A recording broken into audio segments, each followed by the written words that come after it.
आज की भागदौड़ भरी जिंदगी में चिंता या टेंशन जैसे शब्द हम सभी के लिए बहुत आम हो गए हैं। कभी परीक्षा के नतीजों को लेकर तो कभी नौकरी में किसी बड़ी मीटिंग को लेकर हम सब थोड़ी बहुत चिंता महसूस करते हैं। यह एक सामान्य मानवीय भावना है जो हमें आने वाले खतरों या चुनौतियों के लिए तैयार करती है। सोचिए, अगर आपको सड़क पार करते समय गाड़ी से टकराने की जरा भी चिंता न हो तो आप शायद सावधान ही नहीं रहेंगे। इस तरह की चिंता हमारे लिए फायदेमंद होती है क्योंकि यह हमें सुरक्षित रखने में मदद करती है।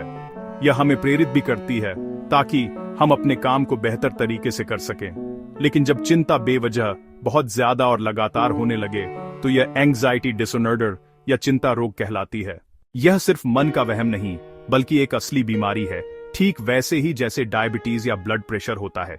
इस स्थिति में व्यक्ति छोटी छोटी बातों पर भी बहुत ज्यादा घबराने लगता है और उसकी यह घबराहट उसके रोजमर्रा के कामों, रिश्तों, सेहत पर बुरा असर डालने लगती है। जैसे सिर्फ बाहर निकलने के ख्याल से ही पसीना आना या दिल की धड़कन तेज हो जाना। यह सामान्य चिंता नहीं है। चिंता रोग दुनिया भर में बहुत आम है। विश्व स्वास्थ्य संगठन के आंकड़े बताते हैं कि करोड़ों लोग इससे प्रभावित हैं। ये किसी भी उम्र, लिंग या सामाजिक पृष्ठभूमि के व्यक्ति को हो सकती है। बच्चे, बूढ़े, महिलाएं, पुरुष, हर कोई। जानकारी की कमी और शर्म के कारण बहुत से लोग इस बारे में बात करने से हिचकिचाते हैं और सही समय पर मदद नहीं ले पाते, जिससे तकलीफ बढ़ जाती है। हम इस वीडियो में कारण, लक्षण और समाधान जानेंगे ताकि समझें चिंता रोग शर्म की बात नहीं बल्कि जानकारी और इलाज से संभलने वाली स्थिति है। चिंता रोग किसी एक कारण से नहीं होता बल्कि कई चीजों का मिला जुला नतीजा हो सकता है। एक महत्वपूर्ण कारण है जेनेटिक्स। परिवार में चिंता या डिप्रेशन रहा हो तो खतरा बढ़ सकता है, पर यह तय नहीं करता कि बीमारी होगी ही। दिमाग की रासायनिक संतुलन गड़बड़ होने पर चिंता और घबराहट के लक्षण हो सकते हैं। कभी कभी दवाएं इस संतुलन में मदद करती हैं। इसे व्यक्तिगत कमजोरी नहीं समझना चाहिए। यह जैविक पहलू है जिस पर हमारा सीधा नियंत्रण नहीं। बड़े जीवन बदलाव जैसे किसी करीबी की मृत्यु, नौकरी छूटना, तलाक, गंभीर बीमारी, आर्थिक संकट, ये मानसिक रूप से झकझोर देते हैं। लगातार दबाव और अनिश्चितता धीरे धीरे चिंता बढ़ाती है। उदाहरण, परीक्षा का दबाव, घर ऑफिस का संतुलन।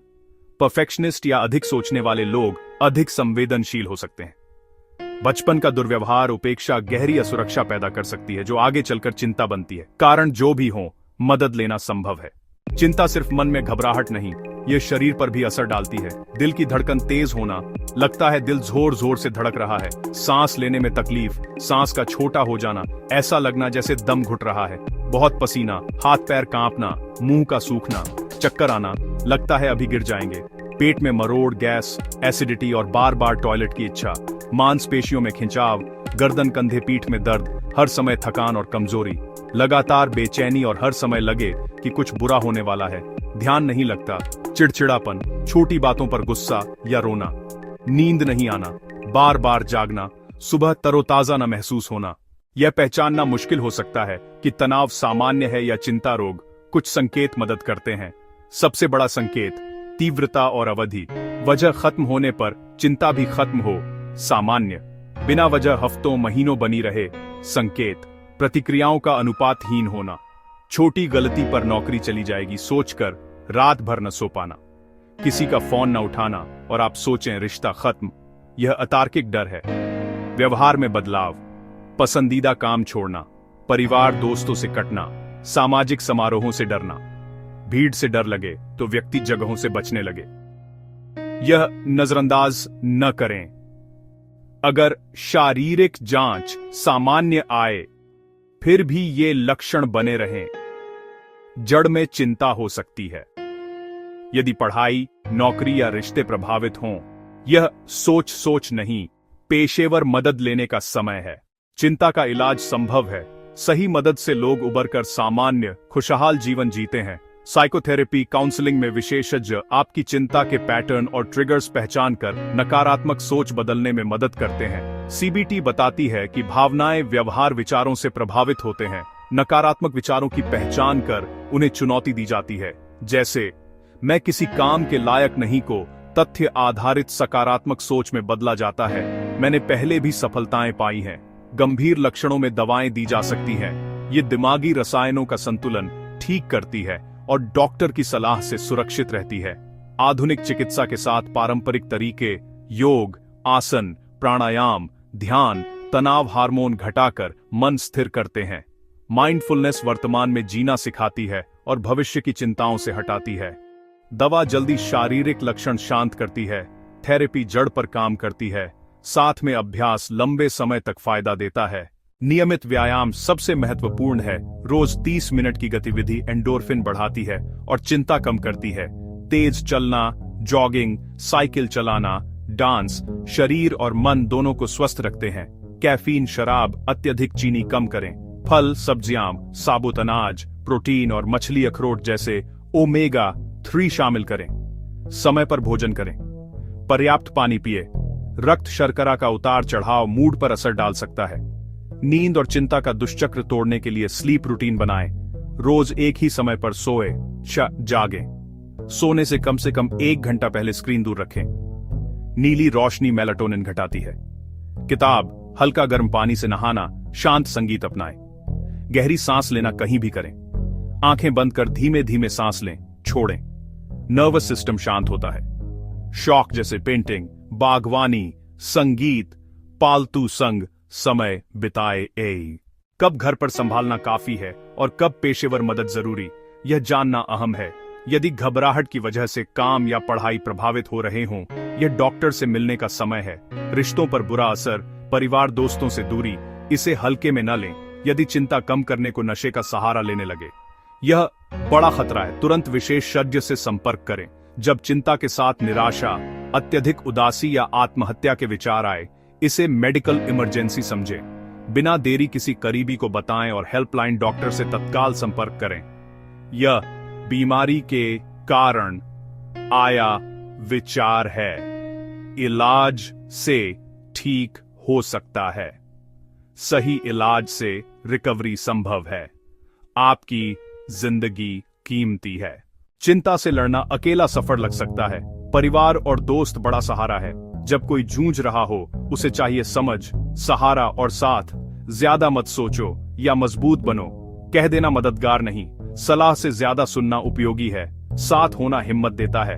अच्छे विशेषज्ञ की जानकारी दें, अपॉइंटमेंट बुक करने और चाहें तो साथ जाने में मदद करें। घर को शांत और सकारात्मक रखें।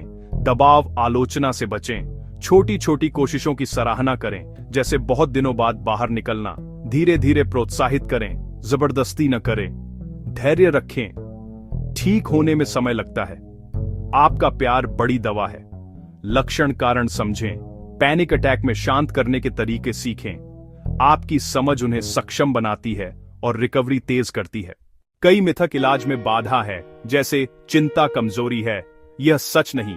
चिंता एक जटिल मेडिकल स्थिति है। जेनेटिक, बायोलॉजिकल और पर्यावरणीय कारणों से, जैसे डायबिटीज, अस्थमा। सोचना बंद कर दो। कहना उतना ही बेतुका है जितना टूटे पैर को कहें दौड़ो।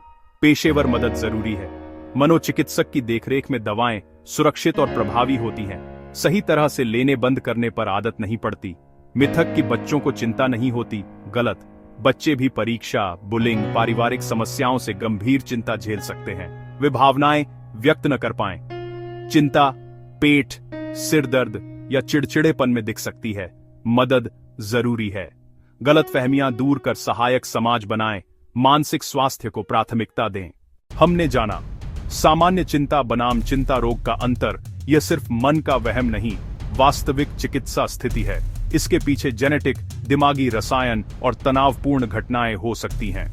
लक्षण: दिल की धड़कन तेज, सांस फूलना, पेट की समस्याएं, लगातार बेचैनी, नकारात्मक विचार, नींद में दिक्कत।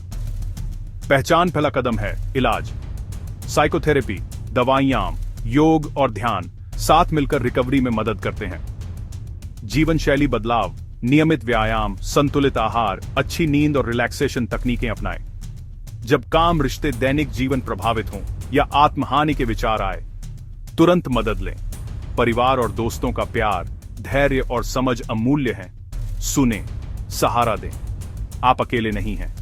पहला कदम उठाएं। हर दिन नई शुरुआत है। सकारात्मक रहें, उम्मीद बनाए रखें। यदि आप या आपका कोई अपना चिंता से जूझ रहा है, बात करें, पेशेवर मदद लें और छोटे छोटे कदम रोज उठाएं।